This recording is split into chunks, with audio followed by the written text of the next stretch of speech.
First of all, describe how this part of your campaign differs from kind of the frenetic pace of the primary campaign. What's the reaction then as you've gone out on the road post-primary? Well, it's actually been great. We really kind of never slowed down after primary night. The next morning hit the ground running, and it's kind of nice with all the folks who had been supporting and working with Zach Wamp and then Ron Ramsey as well have come aboard. So it's a great feeling to kind of continue expanding your team. And we're out, like I said, doing the same things we were before the primary. So life doesn't feel all that much different. My wife, who goes everywhere with me, would tell you. Talk about meeting with those voters that voted for Congressman Wamp and the Lieutenant Governor. Do you find yourself having to, how do you win them over? Or are they pretty willing to say, all right, we're on your team now? You know, most of the folks are excited to join you, and it really there hadn't been a whole lot of persuasion. We got called by a lot of people, a lot of key folks on the political end saying, congratulations, we were for somebody else, but we're glad to help you now. So 99% of the conversations have gone that way. So it's actually really encouraging. And you realize in the end, like I said, you're competing with people, but you both have the same, all three of us had the same goals for Tennessee, had a different person in mind that we thought might be the best person to accomplish that. But at the end of the day, that's where it is. And so Ron and Zach have both been great help, and I'm grateful to them for that. Your commercial campaign restarted almost as quickly as you did on the campaign trail. I thought it was interesting that it seems in your first commercial post-primary, you invoked former Governor McWhorter's name before his own son did, and you also kind of left out Sundquist. Can you explain your move, your thinking on both of those? Well, there are a lot. I mean, the point of the commercial was that Tennessee has a history of great leaders, people who have been about solving problems, and that's really what I want to do as governor. And so we have a lot of great leaders in the past of Tennessee that we could have spent the whole conversation on, from Howard Baker to Bill Brock to Bill Frist. We could keep going for a long list of people there. The point was, in Tennessee, we do have good models of what leaders look like, and I think those are people that have the right track record and the right experience, and then are about solving problems, and that's certainly what I hope to do as governor.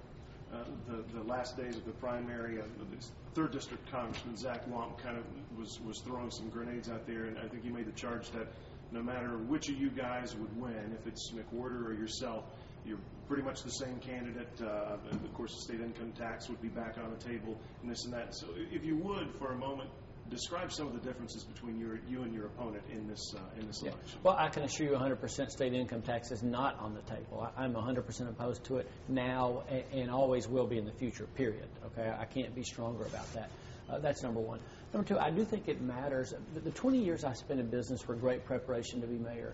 But I also know I've learned a lot in the 7 years I've been mayor that I think will be really helpful to be governor. So I look forward to putting that experience to work. I think there are some differences. I'm not quite as willing as he is to accept the national health care plan. I think it involves some real costs to the state of Tennessee that's going to have to come out of somewhere, out of K-12 education or higher ed or mental disabilities or somewhere else. And I think it's much more problematic than I think he does. What do you foresee for the budget of Tennessee coming up? Your opponent says that you try to scare people into voting for you by saying there's going to be another huge budget hole. Some other leaders have said that the budget problem is going to get worse before it gets better. How do you foresee the next budget coming year? Here's the reality. The state's budget this year has $1.5 billion that won't be available to it next year. Governor Bredesen has done a good job of making plans for how those cuts might happen, but we haven't made those cuts. There's going to be, like I said, $1.5 billion of cuts that have to happen to the state budget. That'll be hard. I mean, there's fat in the state budget, but there's not that much easy fat. We'll have to make hard choices.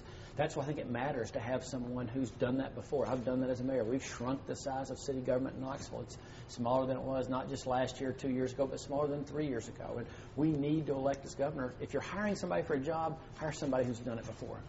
Talk about what you foresee for the economy. There have been signs that sales tax revenues were beginning to tick up, and then signs that may have stalled again. Do you think we're in the midst of a recovery? Are we still in a recession? How do you see it? Yeah, I'm not ready to pronounce a final verdict one way or the other, but I do know this, we're not out of the woods. And I think what you saw really beginning in through the spring, you'd seen the economy coming back, and then May, June, in July, you've heard a lot of businesses say things have softened up for us. And one of the things I've done as governor, I've been out talking with business. I mean, I've This was four or five, six just in the last 2 days about what's happening with their businesses. And I think you're hearing some softness out there. So that's another challenge for the next governor. Is the next budget is predicated on, I think, about a 3% revenue growth for the state. I don't know if we'll see that or not. We're familiar with the big gap in Chattanooga as far as Volkswagen goes. If you become governor, would your focus be on trying to lure more big gets to the state, or would you focus more on small business? Which of those two would bring us out of this? Well, I think both. I mean, the Volkswagens are wonderful. I actually spent some time there last week being shown around the plant, and I think there's some real opportunity for growth there as well. But those are few and far between. So you don't ever quit fishing for the big one. But in the meantime, you realize you've got to keep going after other smaller fish as well. So I do think most of our job growth in the future will come through small business. But that's good. We want locally state-owned companies who base themselves here and then grow. Why now? It's nice to be governor when things are good and you can go around with all the accoutrements that go with the office, but things are tough. So why now? Yeah, that is actually a great question. Why now is because, leadership always matters, but it matters even more in hard times. And, on sunny days, everybody wants to be an airplane pilot. When the storms are up there, people go, I don't know if I want to do that or not.